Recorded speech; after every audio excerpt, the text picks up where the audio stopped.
Hey ihr Alltagsheldinnen und Alltagshelden! Heute zeigen wir euch eine super einfache Frühstücksidee und zwar Carrot Cake Granola oder Karottenkuchenmüsli.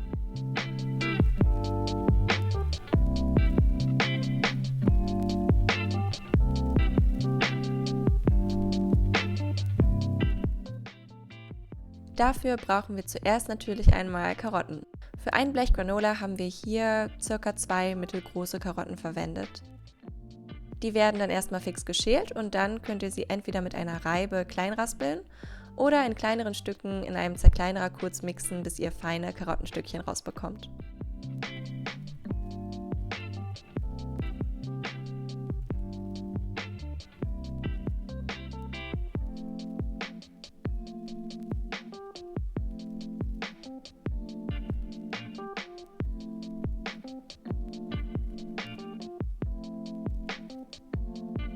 Als nächstes haben wir die geraspelten Karotten in einem sauberen Küchentuch etwas ausgepresst.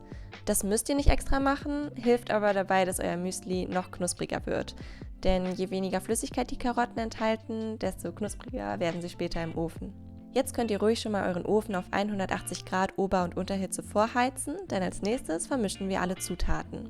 Dafür nehmen wir natürlich die Karotten, 100 Gramm Haferflocken, 50 Gramm Kürbiskerne, 15 Gramm Kokosraspeln, 80 Gramm gehackte Walnüsse, 1 Teelöffel Zimt, eine Prise Salz und etwas Vanille.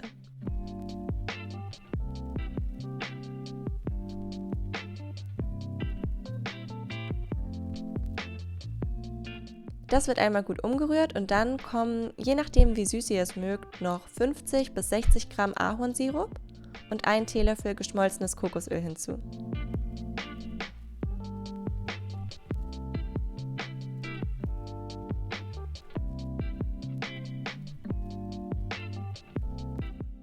Das Ganze wird dann wieder einmal vermischt und anschließend auf einem mit Backpapier ausgelegten Backblech oder Backgitter verteilt.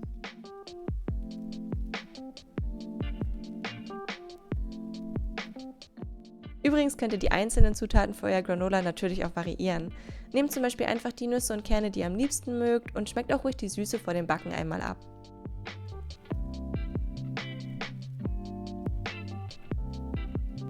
Jetzt wird das Granola noch für insgesamt 20 Minuten gebacken. Ihr könnt euer Müsli zwischendurch einmal rausnehmen und umrühren, wenn die äußeren Teile zu schnell dunkel werden. Aber wenn ihr es am Ende aus dem Ofen rausnehmt, lasst es ruhig erstmal in Ruhe, bis es komplett ausgekühlt ist. So bleibt es knuspriger. Oh, und wer es noch knuspriger mag, kann übrigens am Ende der Backzeit auch den Ofen auf 100 Grad runterschalten und das Granola bei leicht geöffneter Ofentür noch 2 bis 3 Minuten im Ofen lassen. Aber passt auf, dass es dabei nicht zu dunkel wird. Wenn das Granola abgekühlt ist, könnt ihr es umrühren und fertig. Es schmeckt zum Beispiel super als Topping auf pflanzlichem Joghurt und zusammen mit etwas Obst ist es ein super leckeres Frühstück oder ein toller Snack.